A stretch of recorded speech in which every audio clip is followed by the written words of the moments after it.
Welcome to the Warm Up, a Bailiwick Express podcast giving you an insight into the sports action that is on the horizon. Okay, welcome to the Warm Up Inter-Insular special. In the green corner, it's me, Nick Mann, and in the red corner, it's the Jersey Evening Post sports editor, Stephen Anderson. Welcome. Hi, Mano. Always a pleasure, mate. First Inter-Insular really of this year, so start of quite a hectic period of them really, with hockey next week, and then I think next week as well we've got the under-18s football as well. So I mean, and then Siam in May, so hectic period. Yeah, it's good, isn't it? It's lots of chances for us to talk sport and for Guernsey to beat Jersey, which we like, obviously. Very hopeful. Yeah, I'm always hopeful. I've got some hopes this weekend, but we'll talk about that. Now. I'm guessing Jersey are pretty confident coming into this one. Yeah, I'd imagine so. I spoke to Serena. Obviously, we'll hear from her later in this pod. So a lot of confidence from our side. Obviously, it's difficult through all of the age groups. Typically, you'll have sort of age groups where you're better at or worse at, but I mean, last year in 2023, which I think was the first netball inter-insular in 4 years, it was quite heavy sledding for your Guernsey lot, Mano. Just the one win from the 8 matches. Yeah, it was an important win though. Like that, I think that age group is a real big boom for Guernsey at the moment, and we've seen how that's developed this season as well. Our under-19s are out on the regional stage learning lots of lessons, so and they're feeding into our senior side as well. Hopefully that's we're going to see some progress. In fairness, there's been a historic record of Guernsey being very good at that age group, and yeah, I think it's important. I'm not sure where that disconnect goes, whether people drop off before they head into the senior side or not. But obviously, from a Guernsey standpoint, if you can retain a lot of them players through into the senior side, then it should bode well. I think there is a difference this time round. And speaking to Sally, we'll go on to hear from her and Donna later as well. Last time round, she'd been head coach for a week or something before the Inter-Insulars, so there's much more structure to the Guernsey game now. I know, like, all the technical side of it, the training camps, the S&C side of it. So there's obviously some real thought and momentum building into it, which they're talking about closing the gap. I'm not saying they're talking about coming out there all guns blazing and turning Jersey over. Yeah, I do think it has to be a case of that from Guernsey. And all jokes aside, I think both teams being strong can only benefit each other.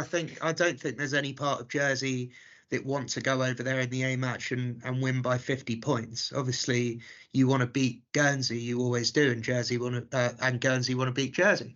But I think everyone wants a contest. I don't think that contest being anywhere close this year will happen. But if Guernsey can bridge that divide to a degree, then I think everyone will benefit from that. I was trying to get a little bit out of Sally and Donna what they saw as success this weekend, and they were holding their cards close to their chest. I know there's a tick list that they're targeting during the game. So we'll speak to them after the weekend and see what they were and how that came about. But it's a home inter-insular. It's a weekend of netball. Beau Sejour's going to be buzzing. Yeah, I think the netball setup's brilliant. Obviously, it's different with football where you have your age groups, women's, men's, all play on different days. I think there's something quite special about having 8 matches across the 2 days for each day. It's a big celebration of Channel Island netball. So it should be, as you said, Beau Sejour should be buzzing, and hopefully there's a decent contingent from Jersey making the incredible adventure 5 minutes across. If the planes work and the boats work, oh my God, what are we talking? I've cursed it already. Okay, that's enough from the two of us. We begin this podcast by talking to Guernsey head coach Sally Carns and co-captain Donna Brehaut before we hear from Jersey head coach Serena Guthrie.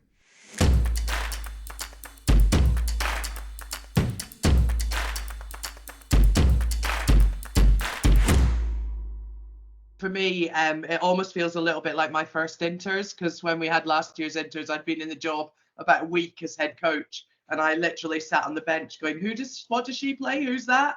Didn't know anyone's names, hadn't really had any training with the squads, and we were really in a situation where anyone who wanted to play put their hand up and kind of got on court. So we've had a year now. We've obviously had the inaugural Invitational Island Games, and we've been training as a squad, incorporating our under-19s into our senior program as well. So we've been given a real sort of boost with the performance program with regards to the numbers that have been involved. So I think we started off with around 30 in contention for the senior A and B squads. So we've had to do trials, we've had training camps, we've had all sorts of difficult decisions to be made, which has been a great problem to have. And we're now in a position where we've played Jersey twice since, I came into post. The first time being the Inter-Insulars last year, obviously off island. And then we played them in the Isle of Man as well. So we've now got 2 benchmark scores. We know that Jersey are always going to be a tough opposition, and they're playing regularly week in, week out on the mainland. So it's a very different performance program to ours. But where we're at is that we now have some really clear targets with exciting 2 squads, A's and B's, not to mention our under-19s, who can now come in having had a year-long program of S&C, of training, of real tactical and technical kind of input into their netball. And let's see what we can do with regards to the targets that we're setting for them. Donna, can you talk a little bit about how the integration of the under-19s have gone and how that sort of might have refreshed or just a fresh injection into the squad? Yeah, sure. Yeah, it's been really good having the under-19s with us. They've gone from strength to strength. Key for them has been in the regional campaign this season, and they've done really, really well with that. So just, to have them training with us, learning from those experienced players. I mean, I think I find myself the second oldest in the squad this year. So, there's a few of us, Abby, obviously co-captain as well, both ends of the court, looking sort of to pass on some experience on court as we bring those youngsters through. And there's some really, really good players, and they've really benefited from the coaching setup, the tactical work that we've been doing on court, as well as the strength and conditioning. And it's really good to see them flourish. And Sally, as well, the under-19s, obviously they've got some of them will have 2 games as well. How do you manage that and keep their focus? Yeah, some of them will have 3 games. So some of them are playing the 19s on the Saturday, and then they're involved in the B squad and the A squad. So I think that's where we're really looking for the fresh legs. We've got, like Donna mentioned, we've got that experience through court with what I'm calling kind of the spine of the seniors. And then we've got these youngsters sort of interjected in there. So we're in a position where we may not run them all out for every game, but they're an important part of that squad. And when we've done our squad training, they're, some of them are looking at, with Bridget on Thursday nights, they're training as under-19s, and then they're coming into camp and they're training both with the B and the A squad and jumping across multiple positions. So the versatility and the sort of young legs are definitely what's going to carry them through. But also to the point that we know we've got 3 strong 12-person squads there. It doesn't necessarily mean that they will be used for every game, but they are definitely all worthy of their positions in every one of those squads that they've been selected into. But also not forgetting, like I say, the backbone of those teams, which is our true seniors, and really looking at how they can sort of make that really clear kind of structure through court, and then the 19s kind of slot in around them. Now, some of those 19s are a part of that structure. So it's, although we speak about them as the 19s, they are a full part of the program. They are a full part of the seniors. And age is kind of irrelevant to me. And I've always said that if you're good enough to be in an A squad, you're good enough to be in a B squad, then you deserve your place regardless of your age. So you look at someone like Mackenzie Rich, who's named in that A squad. She is probably one of our youngest under-19s in that program, but she absolutely deserves her place. And she has come on by, strength and strength each week, training in on the Thursday nights with Bridget, playing the regionals, and then training in with the seniors as well. So fully deserved positions for all of them. and just going to be quite exciting to see what we can bring, a little bit of a different style of netball than we've maybe shown before. Donna, you've obviously got a lot of experience of playing against Jersey. It's not always been happy hunting grounds either.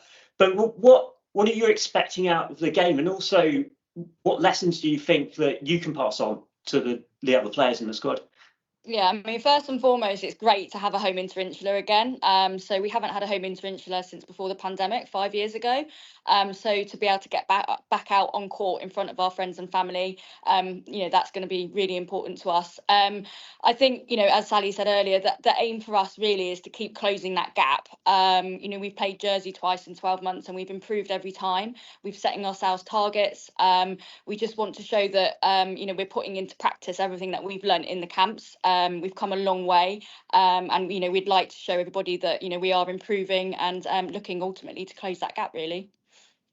And Sally, you mentioned about the different styles. So what can we expect from this Guernsey team that we might not have seen in the past? I think one of the main sort of focuses for us over the last year has been what is the Guernsey way, and looking at it across the board with all of our performance teams from under 14s through. We're looking at how we play and what structures and what game plans we have on court that we show and that people recognise as Guernsey. So when I first came in, we did a bit of a session whereby the seniors and the 19s wrote down what they thought the Guernsey way was. And when we looked at that again now, it's very different. And I think, we're well known for our shooters putting our shots up from anywhere. We're known for our fast play. And to begin with, I tried to slow that down. And actually, we can play fast. We just need to minimize our errors. So it's really for us across the board for, all of our teams is about showing the style of play that we have on Guernsey and not trying to match others for how they play. So it's a bit, I compare it to if we put our vets against our under 16s, they would both play very differently, but there'd be common themes throughout that people have learned from playing on Guernsey and playing week in, week out against each other.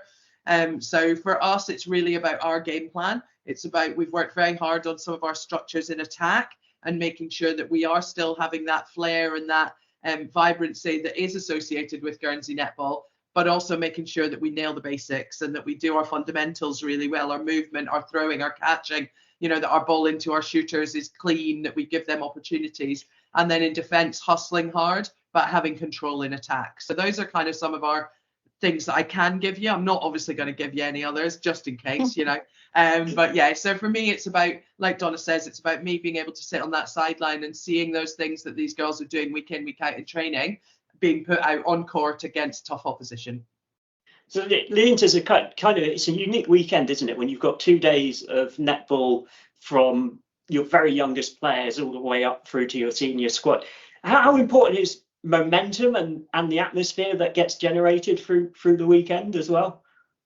Yeah, really, really important. I mean, there's nothing better than, playing on home soil in front of your home crowd.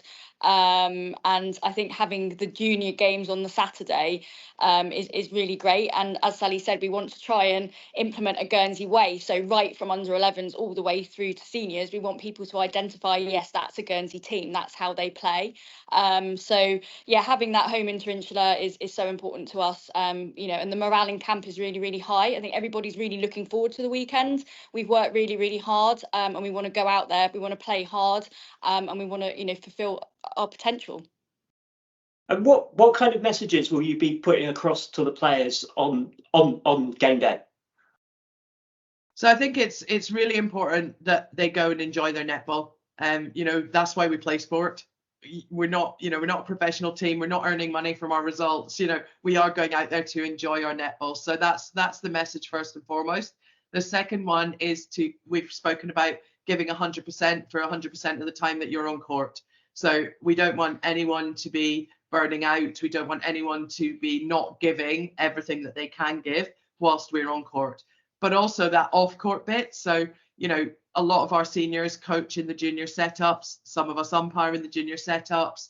We've got people involved throughout, people volunteering to do scoreboards, to do charity collections. So it's really, really important from an island point of view that we show how united we are and how much of a a strong netball ethos and netball family there is. So be that the under 11s coming to watch the senior game or the seniors coming and umpiring and scoring and doing everything for the under 11s. It's really, really important for me that we start to see that joined up approach throughout our age groups. So that's really exciting for me to be part of a first, my first home inter-insulars and really my first one that I might actually remember, because Jersey was a bit of a blur. So.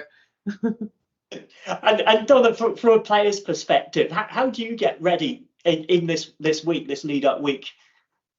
Yeah, I mean, it's busy weekend for me. Coaching, umpiring, and then playing. So yeah, it's just having that correct mindset, I think, and what you're up against on the day. Good preparation is really important, making sure you're eating while you're taking on board those fluids, and that you're ultimately prepared. But yeah, it's always a weekend that I always look forward to. It's sort of the highlight in the calendar. Playing Jersey, Guernsey, Jersey in all sports is an honour to be part of that, and also to captain your island. It's an honour to be able to do that, and to hopefully ultimately be a positive role model for those players. The under 11s will be watching that senior game, and hopefully they'll be striving to say, yeah, in 10 years time I want to be in that senior A squad. So it's a really, really important weekend, and also with having our under 19s so prominent in the squads, for the succession of Guernsey netball, I think it's really important, because a couple of years ago they potentially weren't in that senior squad, and they absolutely deserve their spot. And I think in terms of succession, it's really, really important that they're there and showcasing what they can do as well. And just to sum it up, what does success look like after this weekend if we speak again on Monday? I think for me, success looks like that everything that's written down on my several pages of notes versus Jersey has a tick beside it or a smiley face. I want to see the girls going out there giving me their best performance that they've given me yet, and giving each other that. So we've spoken about the teamwork, and we speak about the support side of things. They are, without sounding completely cliched, they are our eighth woman, so having that home support can push you to get that extra 1%. But for me, everybody coming out on, Monday, injury free, still having the great team spirit and team ethos that we have, the cohesion, and really just Guernsey having put on a good show of netball is really important to me.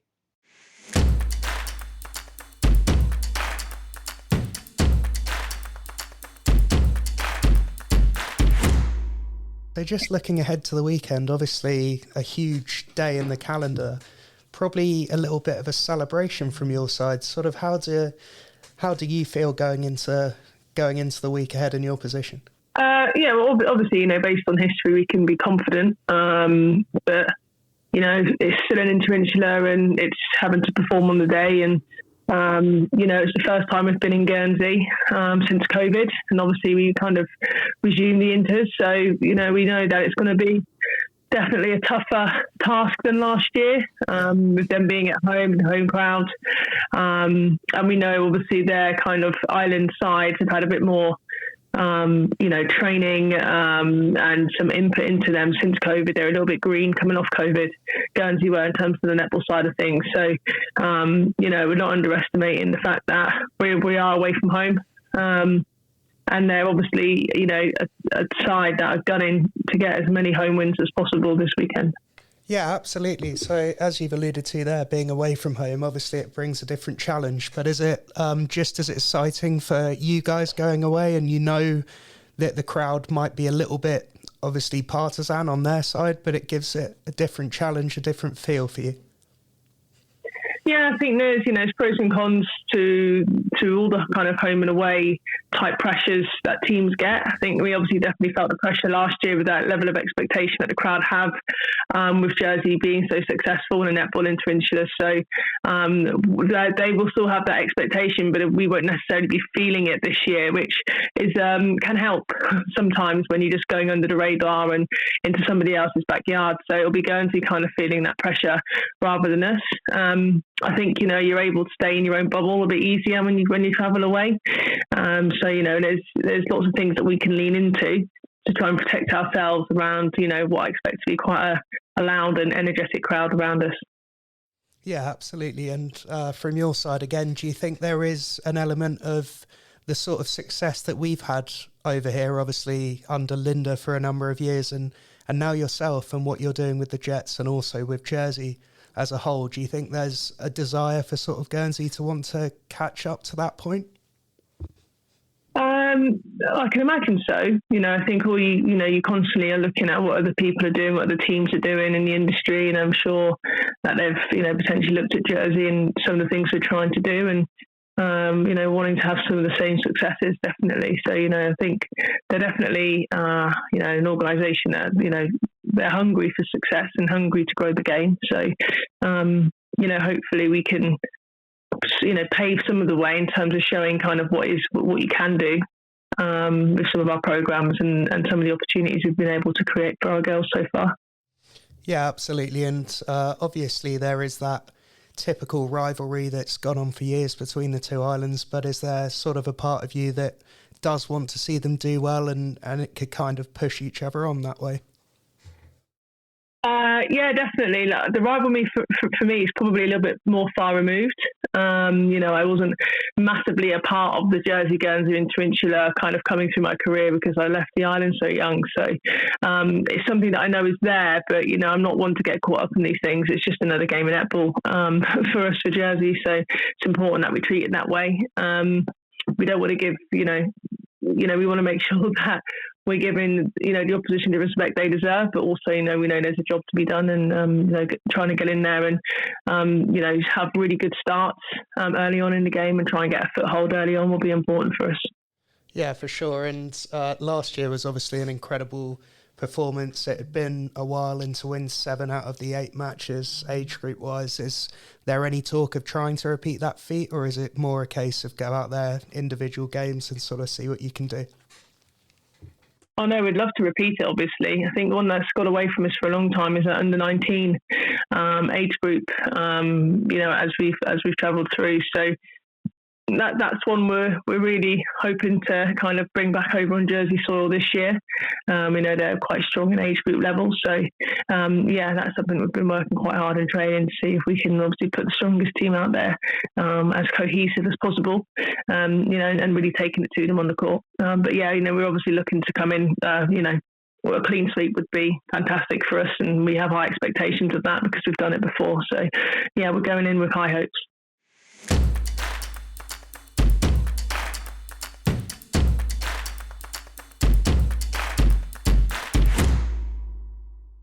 That's it for this episode.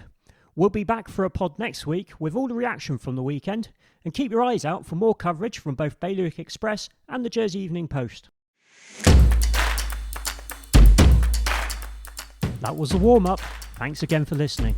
Please like and subscribe for more. You can find all our sports news on gsy.bailiwickexpress.com and on all our social channels. Sign up to our daily email to keep up to date on all the work the Express team does.